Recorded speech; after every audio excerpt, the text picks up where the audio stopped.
you're a Haas alum, and we have these wonderful defining principles at Haas. And it sounds like the defining principle of question the status quo. I'd have a hunch that maybe that one speaks to you a bit in what you're doing here. Could you maybe expand on that? Question the status quo, what does that mean to you, and what are you doing about that? Yeah, so I started this journey in Nicaragua. I went to Nicaragua fresh out of undergrad, wanting to work with farmers, wanting to work on improving livelihoods and fighting poverty. Thought I would stay for a year or two, and ended up staying for 11 years. And that journey was, for me, all about exploring the world of international aid and international development and realizing that that model didn't work.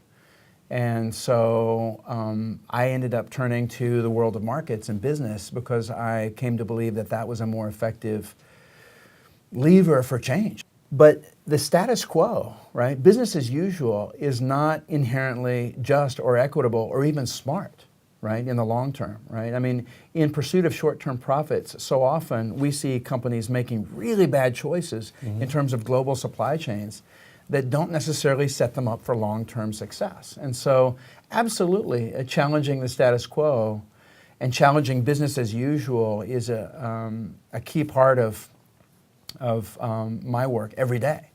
But another way to frame that is we're helping businesses realize their own self-interest.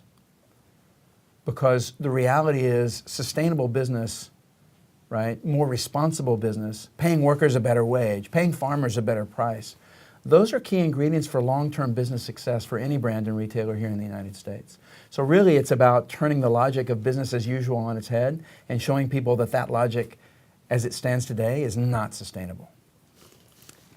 And if I could ask one last question here. It's very clear. Just one, though. Just one. Yeah. It's very clear that there's a certain, you get very energetic when you talk about this, Paul. There's a certain passion that's inside of you. What role does that play in what you do? For me personally, it's all about passion and values. And I think, sadly, so many graduate students, so many young professionals think that they have to choose between their values and their career, or between their passion and their career. All too often, I think young people think they have to go serve time in a job that will get them experience and credibility in order to someday be able to do what they're passionate about, or to be able to do something that's more consistent with their most cherished values.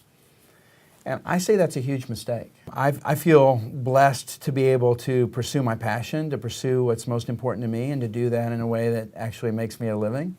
And I believe that is possible for anyone and everyone, right? And you know, we're at a really interesting time in history where responsible business and sustainability and activism are all kind of converging. The lines are getting blurred between the nonprofit sector and the for-profit sector, between the mission sector, the sustainability sector, and the corporate world. And so there are just so many opportunities for people who care about change and who want to make the world better. So many opportunities in so many different areas of society to make a living doing just that.